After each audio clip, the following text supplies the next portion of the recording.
Shabbat Shalom mga kapatiran dito sa Assembly of Yahuwah Philippines. Araw po ng Biyernes ngayon. At Shalom po sa iba na mga kapatiran na ibang araw din po ang inyong pamamahinga.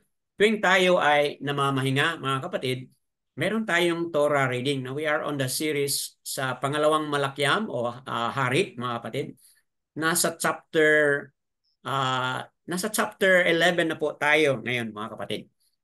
So, batay sa ating napag-usapan na sa nakaraan, chapter 10, mga kapatid, marami tayong mga pinagdaanan doon na hirap, no?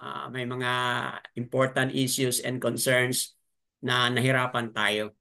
So, mga kapatid na manunood o makikinig sa Republish, minsan, yung mga tanong dito, hindi namin masasagot yon. But we never give up. Patuloy kaming magsuri. So, kaya doon sa mga description, maintindihan ninyo na may mga tanong na hindi nasagot dito sa recorded, but doon sa description, pwede po ninyong mabasa po mga kapatid kung ano yung mga dagdag na information na hindi namin na take up or na-mention dito po sa actual recording. So, ganun po mga kapatid ang what's going on. And ngayon, sa ating pagpatuloy, so what happened mga kapatid is somebody dito sa Yehuda, sa kingdom ng Yehuda, mga kapatid, somebody arose and became a leader, mga kapatid. So, hindi ko sasabihin kung sino yon, but kayo na lang po mag-discover mamaya sa ating pagpatuloy sa pagbasa. So, somebody arose, became a leader, and then, mga kapatid, somebody also has stolen or hidden isa sa mga anak.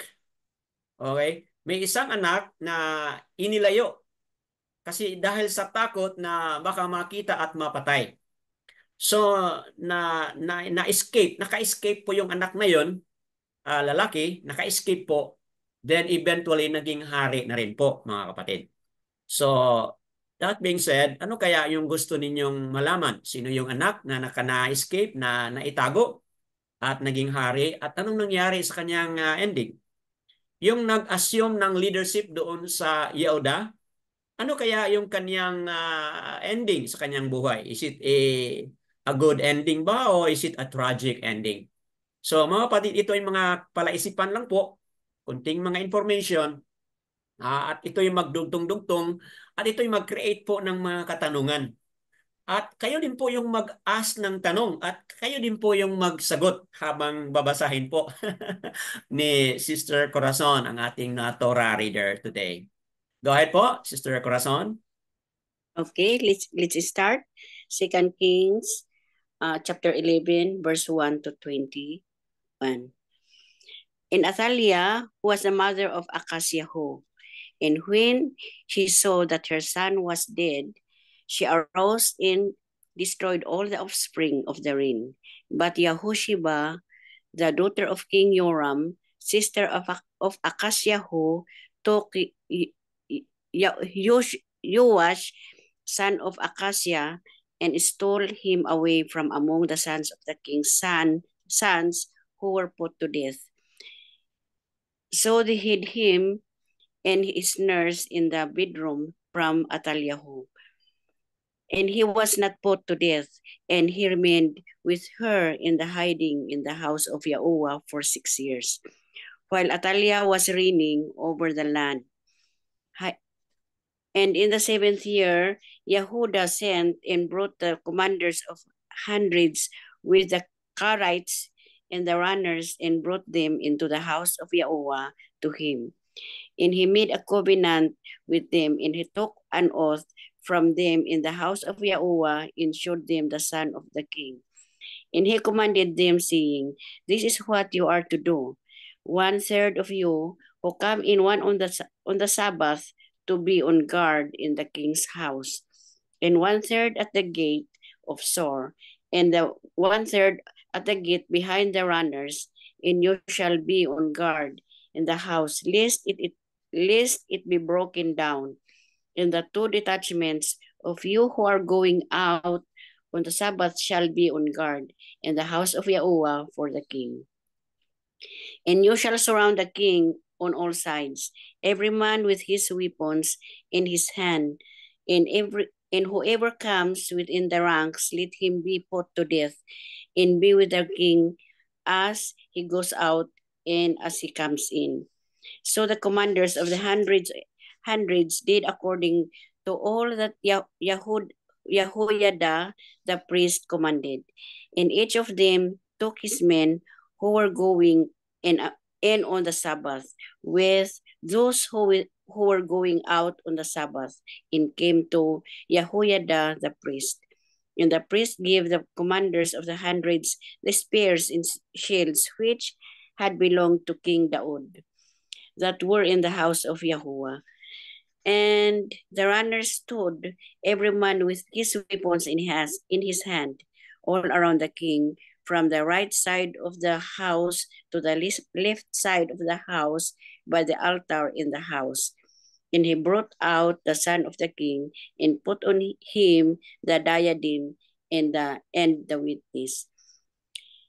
And they set him up to reign, and anointed him. And they clapped their hands and said, "Let the king live."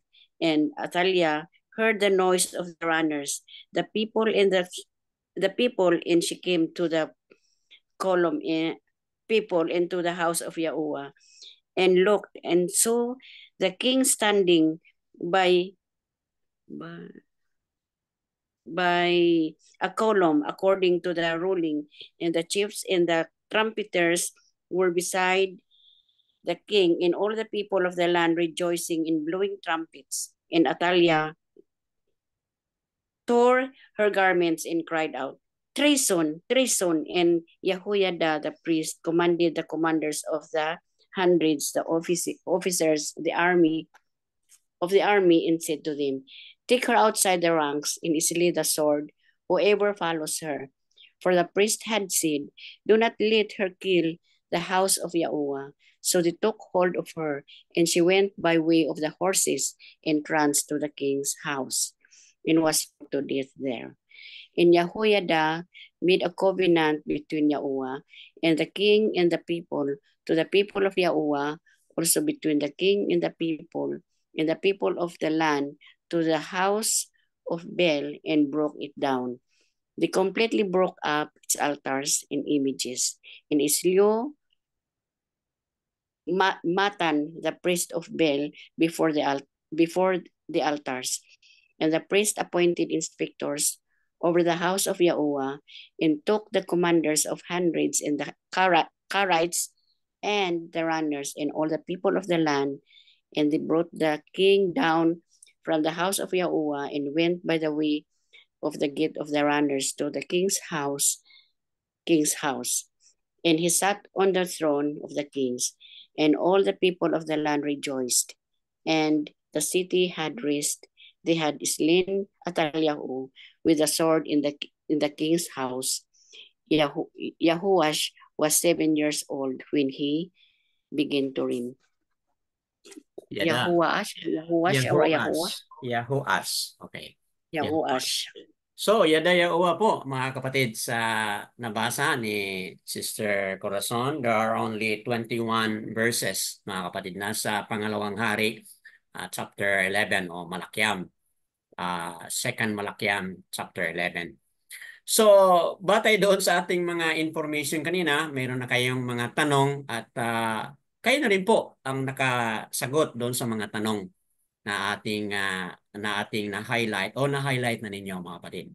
So, I will not expound further. So ngayon, mga kapatid, batay sa mga nakuha natin na mga information, na ito pala si Athaliah, no? Yung nag-arose bilang leader ng Yehuda, mga kapatid, which is the southern part po ito, Yehuda. Southern part po yan. That comprises po, dalawang tribe lang po yon, no? Yehuda and Benjamin. But dito sa northern, yun po ay comprises of 10 tribes po. So, ayun na nga ang nangyari. But take note na si King Ahab po King Ahab ay nasa Northern Kingdom po siya, mga kapatid. But ang pinag-usapan natin ngayon, we are focusing on dito banda, mga kapatid, sa southern part, which is Yehuda, mga kapatid. So, Atalia rose into power. Nung nalaman niya na patay na si Akasyao, yung kanyang anak, si rose in power. Pero, may nangyari, mga kapatid. Ito si Yahoas, talaga itinago nila upang hindi makita. At nung ito'y ay itinago nila doon sa house of Yahuwah ng 6 na taon. Then pagdating ng 7 years old na siya, yun na mga kapatid, no? May mga nangyari na. Okay po, so as we have read it and heard na isang pare, isang Kohen, mga kapatid, ang nag-take sa leadership. Okay, sino po yun? Si Yahoyada. Tama po ba? Si Yahoyada po ang nag-take po ng initiative na mag-guard doon sa Hayakal, doon sa temple, i-guard yun. Kasi nga nandoon itago si Yahoas, mga kapatid. So, that being heard from the reading of Sister Corazon, ano kaya, mga kapatid, ang mga lessons na makukuha natin dito sa kwento? Okay po? Anyone would like to be the first one? Parang ready na po si Sister Corazon. Sister, ano po yung nais yung i-highlight na batay sa reading o mga lessons learned mula sa ating Torah reading for today? Go ahead po, Sister Corazon. Batay sa readings ko, can we call the reign of Atalyahu a revenge against Abba Yahuwah? Kasi on the reason that during that time of King Yahoo, he annihilated he destroyed all the sons in the royals from King Ahab in Jezebel. And dito sa Second King 11, we are speaking of of Judah. And Atalia is the wife of King Yoram, the King Yoram na anak ni Ahab in Jezebel. Opa. Is that true ba? And the king of Akasyahu.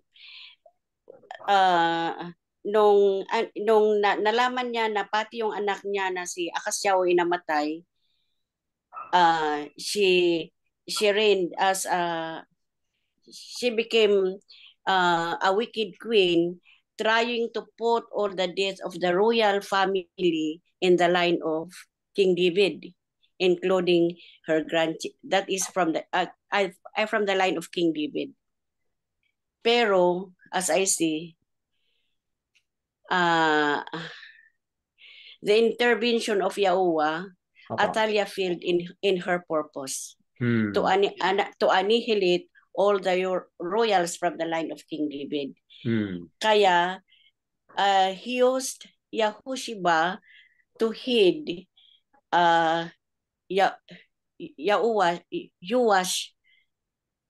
Yoash from the line of King David, and so that from the line of King David para ma-fulfill din yung promise ni Abba Yahuwah kay King David that the line will come from his generation. Opa.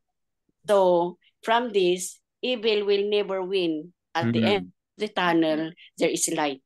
Kaya kung paano ang darkest na ginawa ni Atalia, there is light at the end of the tunnel. Yun lang po. Wow. Magandang ending, no? Magandang summary, mga kapatid, doon sa lessons na highlight ni Sister Corazon. Kung ano, pinagdaanan nila yung mga dark tunnel, maraming mga namatay at hindi maganda yung mga nangyayari. But ayun na nga, at the end of the dark tunnel, may ilaw pa rin po, mga kapatid, no? May ilaw pa rin. Ah, yung plano ng tao nga, no? Yung plano ng tao, nais niyang gawin yung mga bagay na contradictory doon sa nais na ni Abia Owa na mangyari. Mga kapatid, man at tayo can never win over kung ano po yung gusto ni Abay Owa na mangyari, mga kapatid. So, talagang kung hindi tayo mag-yield, hindi tayo mag-submit sa ano yung gusto ni Abia Owa, and then talagang matalo tayo, mga kapatid. We will be defeated, mga kapatid, because Abaya Owa's will and purpose shall prevail po. Ayon din po sa ating narinig na kang Sister Corazon sa kanyang na-highlight. Okay po, so that's an encouragement, a message of encouragement na kailangan tayong magpasailalim ng kalooban, ng kagustuhan ni Abia Owa. Okay po, Yadaya Owa po sa sharing ni Sister Corazon. Anyone else na may magdagdag na similar or different or another na idea po? Go ahead. Ako po, Brother Dan. Okay, go ahead, Sister Bakara, sa iyo. Naka-move on ka na po doon sa ating Yonadab at Yahonadab. Yes po. Go ahead, Sister. Makikita natin dito na Atalia Pa. acted on Hashatan's influence kasi pinatay niya lahat mga anak niya para masiguro na walang mag-succeed sa throne ng kanyang namatay na anak na si Ahasya. Oh. Muntik nang nawala ang line of Daud kung namatay pa itong natirang apo ni Atalia na si Yoas. Ngunit nakaligtas itong si Yoas na kanyang batang apo sa yun na nga sa paraan na tinago nga ito ni Yehoshiba at Yehuyada hanggang ang nagkaedad ang bata ng 6 o 7 taon. Apa. Oh, royal line pala itong si Yoas ni Daud. Kaya ganoon ka protected si Yoas by Abba Yahuwah na ma-preserve ang promise ni Abba Yahuwah to Daud dito sa 2 Samuel 7:13 na nagsabi na He builds a house for my name and I shall establish the throne of his reign forever. O ganun, yun ang promise ni Daud ni Abba Yahuwah kay Daud na i-preserve niya. Kaya hindi nagtagumpay yung balak ni Atalia. Ulitin natin, no? 2 Samuel, Samuel, chapter 7, verse 13. Opo, go ahead po. Yes po. Kaya mabasa natin na si Abyaua na si Yehosheba, plano ni Abyaua si Yehosheba na mabuhay pa si Yoas. Itong si Yehosheba ay meron siyang incredible bravery na magbuwis ng kanyang buhay para maitago at masiguro na ang line of Daud's royal lineage would live on, ultimately leading to Yahusha Hamashiach. It's remarkable na how Yahuwah orchestrated events to fulfill his promise dito nga sa 2 Samuel 7:13. Abba Yahuwah perfectly match a person, place and time para King Daud could beget a royal line from which the Messiah would come. Yeah.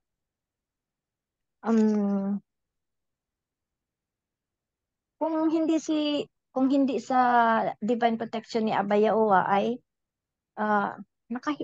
napakahirap po ang ginawang pagtago, pagpalaki ni Yehosheba kay Yoas. inside the temple. Hmm. At successfully na proclaim itong si Yoas na walang nag-against ni isang tao man lang sa mga sundalo, pari at mga kakilala ni Yehoyada. Lalo na noong naganap ang dramatic moment na noong ni-reveal na ni Yehoyada si Yoas. Kasi for 6 years, everyone believed there were no more surviving heirs of Daud's royal line. Hmm. And there was no legitimate ruler to displace Atalia. Ang mga captain at mga bodyguards, ang mga escorts, must have been shocked sa nakitang 7-year-old heir sitting on the throne. Si Abayawa is in control talaga pa rin sa lahat ng pangyayari sa buhay natin. Opo. Yun lang po, Brother Dan. Wow, napakagandang explanation mga kapatid, with the additional reference doon sa pangalawang Samuel, no? Samuel chapter 7 verse 13 po. So, totoo nga po mga kapatid, may divine protection doon kay Yehoas. So habang pinaliwanag mo yun, sister, coupled with that divine protection, meron din pong responsibility ito si Yehoyada bilang Kohen o bilang high priest, no? Meron din po siyang responsibility. While it is true na merong divine intervention, merong divine protection, si Yehoyada, itong high priest, meron din po siyang contribution o participation doon sa pagbigay ng protection kay Yehoas, which is he also deploy people to be on guard. Okay, may mga runners and doon sa gate and all. So meron talagang participation mga kapatid, no? At siyempre, Abiyaoa, nakita niya yon at he also inspired si Yehoyada. In-inspired niya yan, mga kapatid. Kung hindi yan nagmula kay Abiyaoa, walang ganun na man's participation, mga kapatid. So, ganun pa man, kung kikilos man ang tao, yan din po ay ayon din po sa kagustuhan, no? Ayon din po sa dikta o ayon din po sa purpose ni Abiyaoa na siyang nangyari po. So, that being said, kumbaga ito yung magbibigay sa atin ng lesson, mga kapatid, no? Na kapag may mga events, may mga circumstances na mangyayari, no? Bawat isa pala sa atin ay dapat mag-isip, ano yung nais mong gawin ko? Abayawa, ano yung gusto mo na i-participate ko o i-contribute ko sa ganito na mga gawain? So, bawat isa sa atin, mayroon tayong ganun na mga responsibility, mga kapatid. At upang masunod natin kung ano yung ipapagawa ni Aba sa atin, mga kapatid. So, yan po ang nais kong idagdag doon sa lesson na na-highlight ni Sister Bakara Sayao. Anyone else po? Let's welcome. Sino pa ang mag-share mula sa ating Torah reading today? Meron kang correlation doon sa nabanggit na ni Sister Corazon at nabanggit ni Sister Bakara Sayao. Go ahead po, Sister Lilieta. Brother Dan, may nakita lang po akong parang sinabi yung correlation po sa, di ba yung nangyari kay Moses, di ba Brother Dan, pinapatay lahat ng mga bata. Kaya lang yung kanyang ina ay binigyan ng wisdom ni Yahuwah paano niya gagawin na ilagay niya doon sa basket para ma-save yung bata. And it was yung instinct sa nanay ba Brother Dan na in line sa, dapat ako'y namamangha dahil dapat ang mga nanay may instinct na according sa will po ni Yahuwah po, no? Yung gano'n na na-save po si Moses kasi hindi lang po siya na-save dahil may plano po sa Yahuwah na para ma-save ang Egypt through Moses po. Dito din naman po, kasi if you read chapter 12, 40 years din pala siya mag-reign po, Brother Dan, at saka tagal, no? ano yung ginawa ho niya yung right rulings kay Yahushua. Hmm. Para kay Yahuwah po. So, kumbaga, at yun po nangyari na prophetic po kasi sa New Testament, di ba pa si Yahushua, papatayin siya dapat.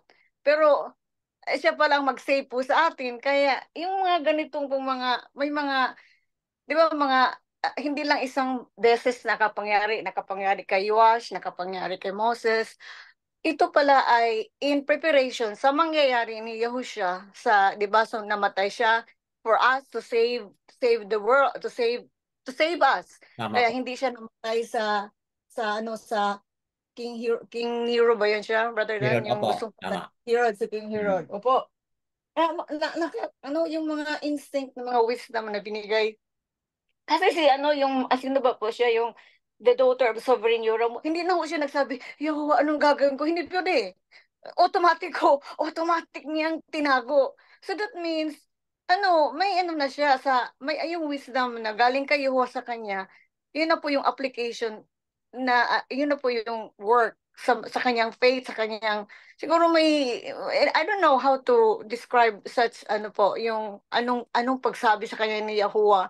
Hindi naman sinabi dito, automatic ho na, itago niya kasi lineage nga yun ni David, na pag wala na, walang mangyari. Yung ganun po ba? At ako yung natutuwa na, ako as a mother, dapat yung instinct ko po para sa mga anak ko. Yung bang inline po di ba Brother Dan, ang nangyari ngayon sa Amerika, di ba sino si Harris? Ang Opo. kanyang plataforma, Brother Dan, illegalize po niya ang abortion. Oh. Ay, hindi ho dapat eh. Parang, kung lahat na lang kung abortion, easy na lang sa mga bata to do the sexual, ganun, kasi abortion yung ganun po. So on the other hand po, nasa TikTok, yung Seventh-day Adventist, sinabi po nila, pag may very good reason, pwede po yung abortion. Yung kumbaga, nasa trend na ho sila. Kaya, kung tayo po, si Harris, she's also a woman, and she's also a mother. Yung mga ganong instinct ay wala yung sa linya sa line ni Yahuwah. Yung mga Torah readings, yung mga the work of Yahuwah in our lives, pag wala sa atin, yung the way we think, different po talaga. Tama. Kaya inline po palagi tayo, yung mga instinct ang gagawin natin, inline po talaga talaga palang ma-inline dapat tayo sa kalooban ni Yahuwah po. Iyan lang po, Brother Dan. Yada Yahuwah, mga kapatid, sa na-highlight ni Sister Lilita po yung na-spare yung mga bata, no? Kang Masya, na-spare din po siya dahil sa kanyang ina, kung ano yung ipagagawa dito kay Yahuas, ganun din po na-highlight niya. At na compare and contrast din po niya kay Yahushua nung na-spare po siya against sa nais ni Haring Herod, mga kapatid, di ba? So ito yung tatlong mga na-mention ni Sister Lilieta that correlate, mga kapatid. Habang nagpapaliwanag ka, Sister, naalala ko yung kwento rin ni Abraham. Kasi dito dito po sa Jasher. Ito po, no? Jasher o Yasar, mga kapatid. Dito ko nakuha po, mga kapatid, na ganun din ang nangyari kay Abraham. Siya po ay na-spare. Itinago po siya ng kanyang nanay. In fact,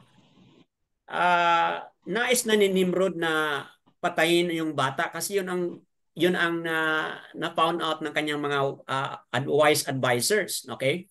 Napatayin yung bata ni Terah, mga kapatid.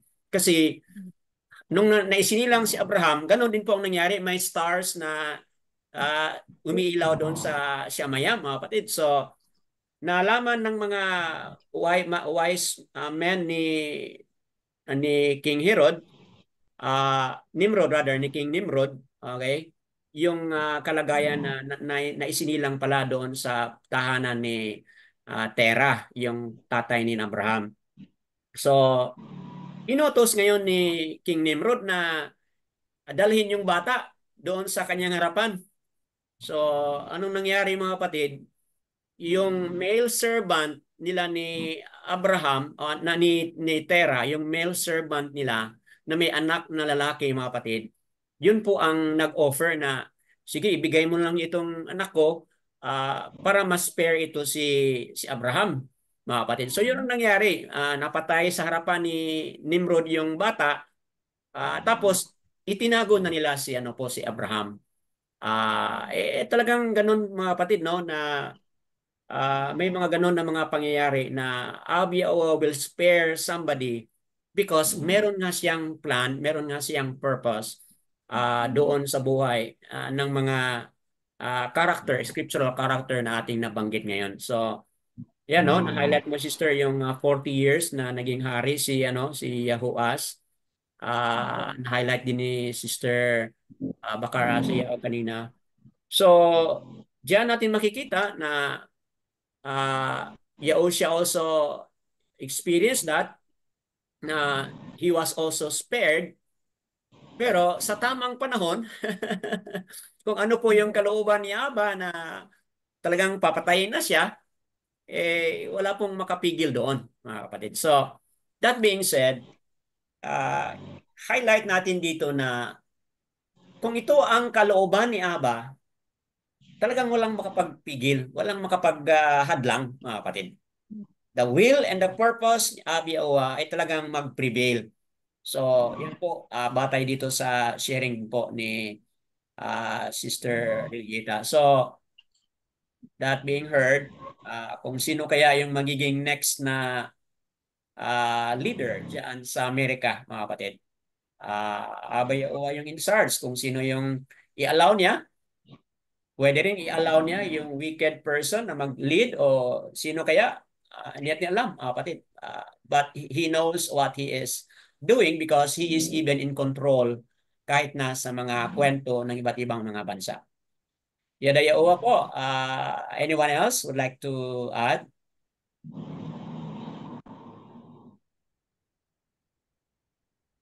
Okay po. Brother Dan. Okay, balik tayo kay Sister Bakara Sayaw. And then, Dagdag lang po, Brother Dan. Na-realize ko dito ba na heroine para sa akin to si Yakushiba na preserve niya yung buhay ni Yoas. Ang hirap kaya ng pagtago niya doon kay Yoas na bata. Siyempre, bata yan. Mahirap na itago. May tantrums yan. Iiyak yan. Mag-iingay yan. Papa. Pero talagang he risked his life, her life, para mag-preserve lang. At saka, siguro, alam pala niya yung na yung lineage ni Daud na nandyan kay Yoas, rather than. Most likely, or kagustuhan talaga ni Abia yun na siya yung gagamitin upang ma-spare ito si Yahoas. So, ayan, wala tayong nakita dito sa ating reading pero malamang, no? Malamang merong ganun na mga personal journey, personal encounter upang maging ma-realize na ma-protect yung kanyang ang buhay ni Yahoas, mga kapatid.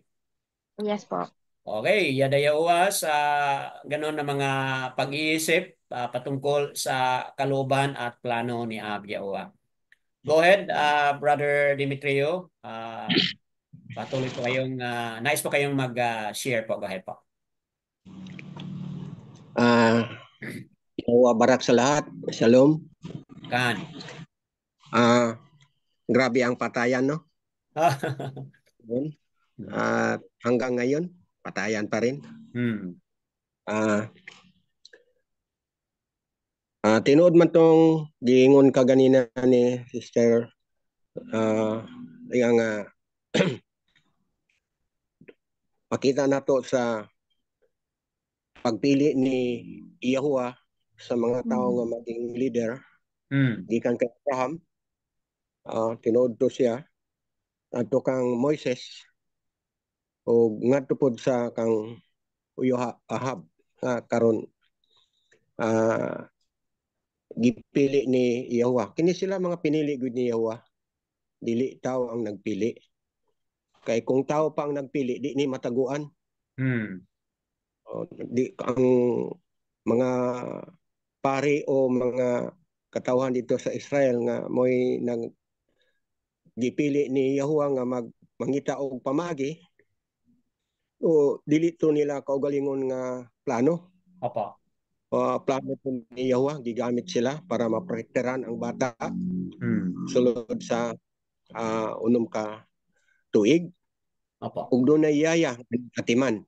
So gi-prepare gyud ni tanan para safe sa maong bata. So totally, kung atong tan-awon, gikan kang Moises, kay Abraham, kay Joas, so walay problema. Nganong walay problema tungod kay siya Yahuwah ang nagplano. So ang nakita nako diri, pangutanan nako sa ato, may tabo ba ni sa atong panahon karon? Nabay tabo ani?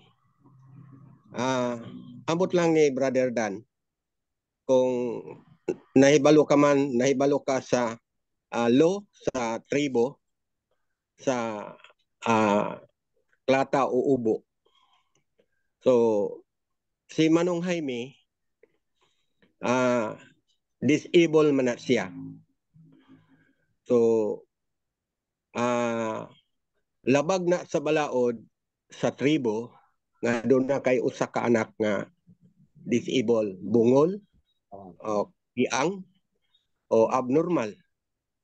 So kinanglan na siya patyon. Patyon na siya sa dato o sa leader, tribal leader. Kay thirst na siya sa tribo. Dili na siya pwede nga buhion.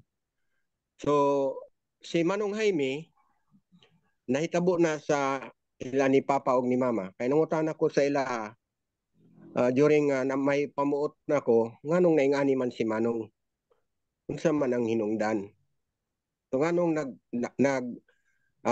nagbalhin-balhin og puyo sila si Mama og si Papa.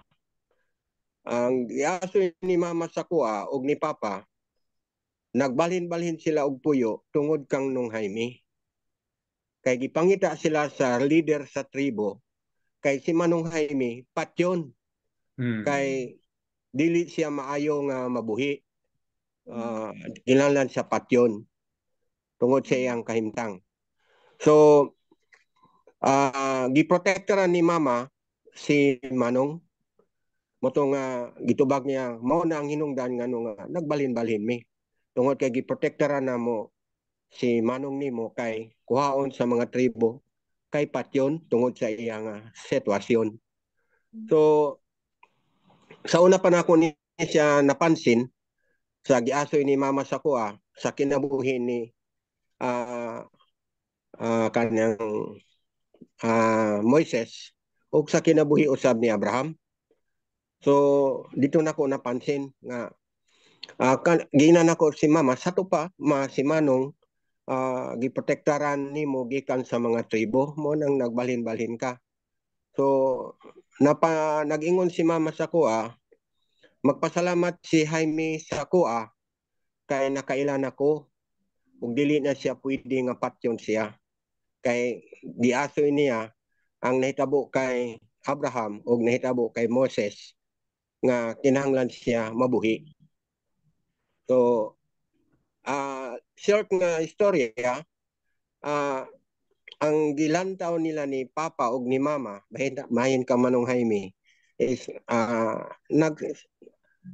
nag-success tungod kay nakita nako nga una mahal nila si Manong Jaime, ikaduha giisip nila nga si Manong Jaime gihatag sila ni Yahuwah o para buhion, para atimanon o para magamit sa iyang buluhaton. So kung bisang unsaon pa sa tao, kung si Yahuwah ang magbuot, ang tao wala gyud mahimo. Walay mahimo sa mga makita nato sa kay Abraham, kay Moises o si Joas. So walay nahimo, bisan ang rayna walay nahimo. So kung atong nakita diha sa sugilanon sa mao nga bata, so sa tamang panahon natuman ang plano ni Abba Yahuwah. Siya ang nagpalingkod ug nakita ni Sarayna nga nakalingkod na ang bata nga maong hari, ay ordinahan na siya sa pari na siya ang maging hari. So nasuko ang Reyna. O didtong panahon na tungod sa order sa pari nga kinahanglan protektaran ang maong bata. So kinsa man ang mupatay sa maong bata, kinsa man ang magtinguha sa maong bata, kinahanglan siya patyon. Ug mao ni nga ang Reyna sa katapusan namatay gyud siya. Tungod kay nangita wala gyud siya malipay nga ang bata na himong hari. So mo na nga kung atong tanahon ang sitwasyon, human atong dako nga gubot, ako nga kasamok sa mao nga lugar. So human niadto nga namatay ang Reyna, nakabaton sila og kalinaw sa ilahang lugar o nalipay silang tanan. O kung atong tan-awon sa atong panahon karon, kung dunay kagubot, dunay kasamok, doon na po'y kalinaw ug doon na po'y maayo. So mo na nga espekta sa atong panahon karon, dunay kagubot, kamatay sa mga nasod, ilog sa pwesto, ilog sa gahom, ilog sa bandi. Pero kining tanan, I hope nga dili ta madani, dili ta matintal sa ilaha, kay kining tanan mga butang nga mahitabo o lumalabay lang ni para sa toa. So ang atong makuha nga mapagtulunan diri sa kinabuhi ning Reyna, ang dili maayo niya nga buhat plano, gisilutan siya ni Aba Yahuwah. O ang gipili ni Aba Yahuwah nga may maghari sa Huda, so nga maong usa ka bata, so gituman ni Aba Yahuwah sa tama insaktong panahon. So sa muna sa atong panahon karon, kung dunay may mga plano nato, dunay mga gusto nato nga mahitabo, paabuton lang gyud nato ang tama ug insaktong panahon nga ipadayag ni Aba Yahuwah sa madugay o sa madali. Yada Yahuwah po, mga kapatid. Hindi ko masyadong hindi masyadong malinaw sa akin yung kwento na yon kasi I was the youngest po. But si Brother Demetrio ay pang-apat. Kung hindi ako nagkamali, no, pang-apat siya sa aming family. So, and most of the time, si Brother Demetrio yung laging kasama ng aking mga magulang. Ako po at ibang mga kuya at ate ko, nag-aaral kami sa malapit sa town. So kaya most of the time hiwalay kami sa aming mga magulang. So good to hear po sa kwento ng aming kapatid na si former or late Jaime Maing po, na he could have been killed because of the tradition of the tribe. So it was a taboo, according sa description ni Brother Demetrio. It was a taboo na merong bata na maisinilang na PWD doon sa tribe namin, mga kapatid. Kaya ang kanilang utos ay dapat papatayin yung bata na yon. So the reason why na-spare ang aming kapatid dahil lipat na lipat sila sa iba't ibang mga lugar upang hindi nila makita at mahuli yung aming kapatid. So yun, hindi ko masyadong appreciate yon, ang kwento na yon, but ngayon mas naintindihan ko batay sa pagpaliwanag ni Brother Demetrio. What I only appreciate and remember is yung sabi ng aking mama at papa noon, itong inyong kapatid na si Jaime, sabi po nila, siya po yung nagdadala ng baraka. So, which is kasalungat po doon sa understanding ng mga tribe. Oo, kasalungat doon sa understanding ng mga tribe. But si Papa at Mama, narinig ko po yun from them, na ito si Manong ninyo, siya po yung doon po sa kanya nagdadaloy po o nagflow yung mga baraka. And I remember that na sinabi nila yon, mga kapatid.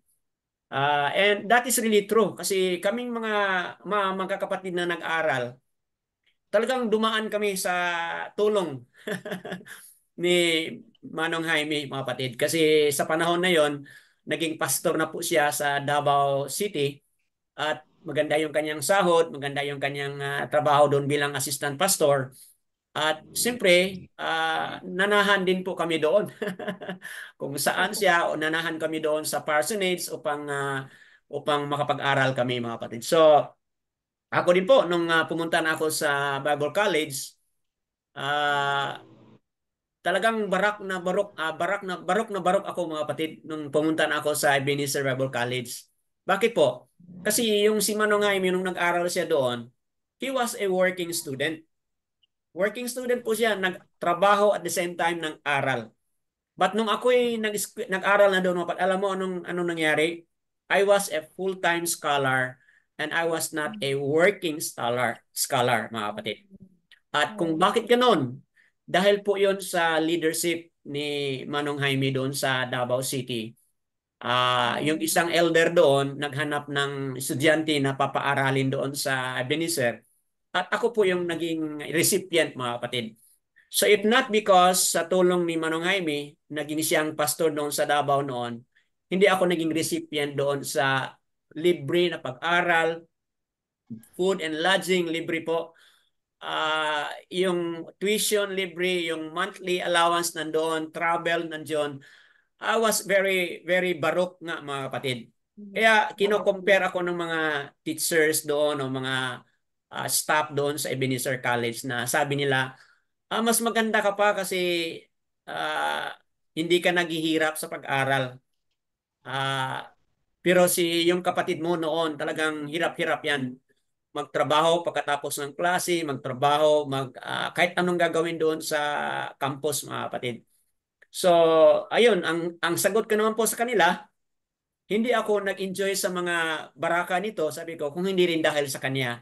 Kasi siya din yung ginamit ni Aba na maging bridge o tulay upang mapasa akin po yung support o yung financial help mula ng isang elder doon sa simbahan. So, that being said, totoo nga, no? Ngayon ko na-appreciate na kung nag-succeed man yung mga tribal chieftain na patayin yung kapatid ko, hindi sana ako mag-enjoy doon sa baraka na yon. But hindi sila nag-succeed kasi Abba Yahuwah was there to protect my brother, our brother. So, yan po, all esteem and praises kay Abba Yahuwah. Again, balik tayo doon sa punto kanina.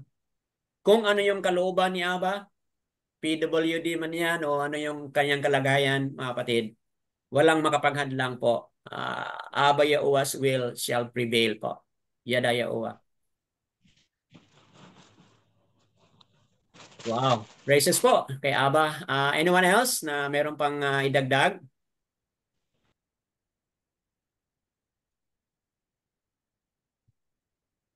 Okay, mga kapatid, kung wala na po kayong idagdag, ito po yung nais ko nang i-add dito sa ating diskusyon na kung saan, mga kapatid,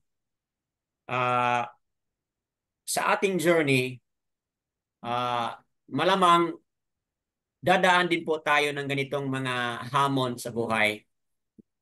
Pero mga kapatid, kung dadaan man tayo sa hamon ng buhay, ganito, kung tayo'y nakakilala na kay Abba Yahuwah, kung tayo po ay may relasyon kay Abba Yahuwah, hindi tayo maabala, hindi tayo mayanig, mga kapatid, kung meron mang ganun na mga challenges. Right? If you put yourself on the shoes of Yahuwah, which is wala pa siyang kamuang-muang sa panahon na yon. If you put yourself sa kanyang kalagayan, mga kapatid, o doon kay ano po yung nag-take care sa kanya. If you put your shoes doon sa kanila who take care of Yahuwah's, o di ba? Ano kayang iisipin niyo? How would you feel, mga kapatid? If you are on the shoes of Yehuyada, the Kohen, mga kapatid, who is going against sa Reyna, mga kapatid, na si Atalia. How would you feel, mga kapatid? So, Yun na nga, Brother Dan, na at risk talaga yung life nila na at any moment na maano sila na may ano sila kay Yoas ay talagang patayin sila. Pero dahil gusto nilang maano yung line ni David, must preserve. So, ayun. Okay, so you have a point there. You have a point there, Sister Bakara Sayaw, to preserve the line of Daud because that was spoken already by Abiyawa doon sa 2 Samuel 7:13. Okay po, so yan, application dyan sa ating journey ngayon. If you know na ito yung kalooban at kagustuhan ni Abiyawa, hindi tayo dapat ma-shaken. Be willing to take the risk, na-highlight na ni Sister Bakara Sayao. Be willing to take the risk kasi yun nga, ano yung kagustuhan ni Abiyawa ang mag-prevail. Then on the other side, mga kapatid, habang nagpapaliwanag kanina at nakikinig ako, ano ba talaga ito si Atalia? O, di ba? Sa explanation kanina ni Sister Lilieta o Sister Bakara Saya o si Sister Corazon, also seconded din ba, confirmed din by Brother Demetrio, na yung makita na niya na meron nang na-declare na hari, o di ba? Anong sigaw ni Atalia, di ba? Sigaw niya ay treason, no? Treason. So, ayon sa paliwanag dito ni Brother Demetrio na dismayado si Atalia. At nung malaman ito ni Yehoyada na ganun ang reaction ni Atalia, siyempre hindi pwedeng patuloy pa na mabuhay si Atalia. So naisip ko habang nakikinig ako noong kanina, naisip ko mga kapatid ba, pwede ba sanang maiwasan na hindi maging tragic ending si Atalia? Kung siya ay nagpakita na nire-respeto niya yung bagong hari, o kung siya ay nagpapakita ng humility at siya ay bababa at siya ay tutungo sa malayo, whatever, no? Pwede ba kaya, mga kapatid, ma-spare ang kanyang buhay or it was meant to be kaya talaga? Ano kaya, mga kapatid? What do you think? Go ahead po, Sister Lilieta o Brother Demetrio. Pwede. Pwede kung hindi lang niya sinabi yung masama. Aha. Yun ang narinig ng mga leaders. Narinig nila yon, so nagalit sila. So protektaran talaga nila yung bata. Pero kung walang sinabi si Reyna na masama, na narinig nila at humingi ng tawad, 100% hindi siya mamatay.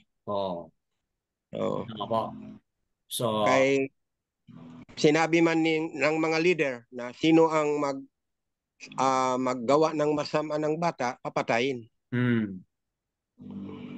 At sino yung sasama sa kanya? So, papatayin. So, ayun, no? Sa pagkakataon na yun, hindi din natin malalaman kung sino yung pro at sino yung against, di ba? So, malinaw na talagang against ito si Atalaya. At yun na nga, no? Yun na nga ang kanyang ending. Okay po. So, that's also possible kung nag-humble down na siya. You have something else, Sister Lilita? Brother Dan, kasi hindi naman talaga control, di ganito ng free will, di ba, Brother Dan? Siya kasi siguro yun na nga, pag ang puso mo ay may hatred, may mga pride, na wala talagang magandang mangyari. Whereas kung may something kang kunti man lang sa puso mo, may possibility talaga na yung humility na iiral. Kaya lang, full of hatred, full of pride, revenge, ano ba ang nasa puso niya, wala talagang light na makikita sa kanyang puso. Kaya yun talaga, automatic na yun ang kanyang gagawin po, Brother Dan. Good point, good point. As na-highlight na rin po ni Sister Corazon kanina, sinabi ni Sister Corazon na dahil ba ito sa kanyang paghihiganti? So, ayun, no? Maging dagdag doon sa mga sagot mo rin, Sister Lilieta. Okay po, mga kapatid. So, in a nutshell, ganun, no? Ganun yung dapat meron tayong puso, mga kapatid. yung tinatawag natin na teachable heart. Kung alam natin na hindi kalooban ni Aba, then let's humble, let's accept, let's bow down, and let's surrender po. Mahirap na we go against the will. We go against the purpose and kung ano yung kagustuhan ni Aba, mga kapatid. So, yan. Yes, go ahead, Brad Dimitri. You have something else to add? Sa nakita ko kang sa Reyna, hindi siya naka-humble kasi si Baal yung sinasamba niya. Okay. So that's the very important reason. Go ahead po. Wala siyang tiwala kay Aba Yahuwah. Yung sinasamba niya si Baal. Si Baal. Oh. Tama po ba? Anak ito niya, no? Si Atalia ay anak po ni Jezebel po. Tama? Oh. Okay. So, dahil diyan mga kapatid, talagang wala siyang chance kasi doon pa sa ating previous reading, gusto ni Aba talaga na lahat ay lahat ng mga kamag-anak ni ni Ahab talagang i-annihilate po ang kanyang mga anak. So, since ito si Atalia ay anak ni Jezebel, so kasali po doon. So tama yung dagdag information ni Brother Demetrio na walang chance talaga kasi nag-worship siya kay Baal. But doon sa sinabi ni Sister Lilieta na may choice ang tao, totoo naman po. Sana yun ang pagkakataon na mag-submit siya, mag-surrender siya o mag-humble down siya. Malamang mabigyan pa siya ng chance siguro. Mga kapatid. Kasi Aba Yahuwah, kapag mag-repent tayo, di ba? Di ba si Ahab, nung narinig niya mula kay Alyao na mamamatay siya dahil sa kanyang ginawa, di ba? Nag-repent din siya. Although hindi complete yung kanyang pag-repent, but ganun pa man, nabigyan din po siya ng consideration na hindi siya namatay agad, but yung declaration ni Aba nangyari doon sa kanyang mga anak. So, ayan mga kapatid, no? Kahit ano pa man tayo kasama, ngunit kung tayo ay mag-humble down at magbalik loob kay Aba Yahuwah, talagang tanggapin tayo at patawarin tayo. So, kung wala nang magdagdag mga kapatid, anyone else would like to add? Okay po. Kung wala na, then mga kapatid na manonood sa Republish, kailangan natin kilalanin ang totoong pangalan ni Aba Yahuwah. Ito po yung 4 na mga titik ayon sa nakasulat sa Holy Scripture. Letter Y po ito, Ya. And then Ha, letter H, which is sounding as AH. Kaya letter Y plus AS maging Ya po yan. No? Ito po yung Ya. And then next letter po ay U, Yahoo. And then another letter Ha, which is AH, kaya Yahuwah. Yahuwah po o Yahuwah po ang Aba na ating kinikilala, ang ating Ama, mga kapatid na makapangyarihan. At ganoon din po mga kapatid si Yahushua. 5 mga titik po ang kanyang pangalan. Yahu. So first 3 letters, yun po ang pangalan ni Aba Yahuwah. Ganon din po. Following that is Shan, parang letter W, but SH sounds po yan mga kapatid. Shan, and then letter O with the sound of A. So, Yahu, Yahu siya. Yahu siya po mga kapatid. Ang Misaya na ating kinikilala, anak po ni Aba Yahuwah mga kapatid, si Yahushua mga kapatid. So, kayong mga manunood, makikinig sa Republish, bakit mahalaga itong makilala natin ang pangalan Aba Yahuwah and Yahushua HaMashiach? Mga kapatid, ayon po sa aming mga napansin at napansin ninyo dito sa aming Torah reading, na bawat isa may maramdaman na pangungusap si Aba. Once you call on His name, mga kapatid, magiging come alive yung ating reading ng kanyang kasulatan. Bakit maging come alive? Because we already refrain from any pagan ideas and pagan titles na kung saan LOAD, GOD and all. Yun po ang mga pagan po. JSS po mga kapatid is also a pagan identity mga kapatid. So that being said, kapag iiwas tayo doon sa mga pagan na yan, ng mga titles, and pagan character, magiging come alive po yung ating maririnig at ating pagbasa ng kanyang kasulatan. So, that being said, nawa itong teaching video na ito, itong Torah reading na ito, ay magbigay liwanag sa bawat isa na kung meron man kayong mga hamon, isipin nyo lang po na ang kalooban ni Aba, ang purpose ni Aba, siya po ang mag-prevail. All esteem, all praises kay Abba Yahuwah sa kaniyang mga katuruan. Yada Yahuwah.